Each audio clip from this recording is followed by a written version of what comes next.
Hello friends, welcome back to channel. இன்றைக்கி நம்ம ராயன் படத்துடைய ட்ரெய்லர் ரிலீஸ் பண்ணியிருக்காங்க. ஆமாங்க, அதை பற்றி தான் பார்க்க போகிறோம். ட்ரெய்லர் வந்து பார்த்துட்டேன். ஸோ படம் வந்து முழுக்க வட சென்னையில் நடக்கிற ஒரு ரவுடிசம் பார்த்தீங்கன்னா ஒரு கதையாக இருக்கும் அப்படின்றது நல்லாவே தெரியுது. ஸோ அதில் ஒரு அண்ணன் தங்கச்சி கதையாக உள்ளே கொண்டு வந்திருக்கார் நம்ம தனுஷ்.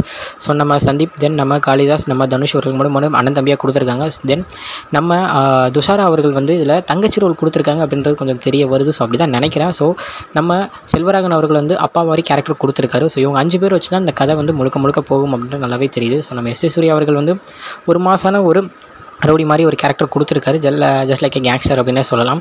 ஸோ நம்ம பிரகாஷ்ராஜ் அவர்களும் ஒரு கேங்ஸ்டர் மாதிரி வர போகிறாரா, இல்லை போலீஸ் கேரக்டர் வந்து நிறையா உள்ளே வர மாதிரி இருக்குது. ஸோ அந்த மாதிரி கேரக்டரில் எதுவும் வராரா அப்படின்றது கரெக்டாக தெரியல. பட் ஆனால் மேக்ஸிமம் பார்த்திங்கன்னா நம்ம சரவணன் அவர்களை பற்றி நம்மளுக்கு தெரியும், சூப்பராக நடிப்பார். பட் ஆனால் அவர் அதிகமாக மேக்ஸிமம் யாருமே யூஸ் பண்ணாமல் வச்சுருந்தாங்க. பட் ஆனால் நம்ம தனுஷ் அவர்கள் அவரையும் ஒரு மாசான ஒரு ரோலில் யூஸ் பண்ணியிருக்காரு. அது ட்ரெய்லர்லேயும் காமிச்சிருக்காரு.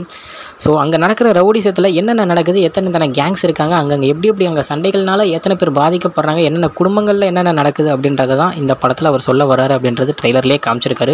ஸோ படத்துக்கு வந்து சர்டிஃபிகேட் கொடுத்துருக்காங்க. ஏன்னா அவ்வளோ ரத்த காட்சிகள் இருக்குது அப்படின்னு சொல்லியிருக்காங்க.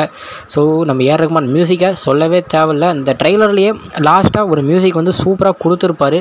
அதுவே இந்த ட்ரெய்லருக்கு போதும் அப்படின்னே சொல்லலாம். ஏன்னா அந்த மாதிரியான ஒரு மியூசிக், அந்த லைன்ஸாக இருக்கட்டும், அந்த லிரிக்ஸ்க்கு ஏற்ற மாதிரி ஒரு பாடும்போது வேறு மாதிரியான ஒரு வைப்பு. ஸோ அதை ட்ரெய்லரில் மாசாக ப்ளேஸ் பண்ணியிருக்காங்க. ஸோ ட்ரெய்லரை பார்த்தா இந்த மாதிரி இருக்கும் அப்படின்றது வந்து எனக்கு தெரிஞ்சிருக்கு. பட் நீங்கள் பார்த்துட்டு எப்படி உங்களுக்கு என்ன தோணுது அப்படின்றத மறக்காமல் கமெண்டில் சொல்லுங்கள். ஸோ இதுக்கப்புறம் ஒரு அப்டேட்ஸ் வர கன்ஃபார்ம் நம்ம சேனலில் பார்த்துட்டே இருக்கலாம். ஓகே ஃப்ரெண்ட்ஸ், இதுதான் இன்றைக்கி இந்த ட்ரெய்லர் பற்றின ஒரு சின்ன ரிவ்யூ. இன்னொரு வீடியோவில் உங்களை வந்து பார்க்குறேன். அது வரைக்கும் உங்கள்கிட்ட நடைபெறுவது உங்கள் Jaswin. Bye friends. Next video மறக்காமல் நம்ம சேனலை சப்ஸ்கிரைப் பண்ணிவிடுங்க. பை.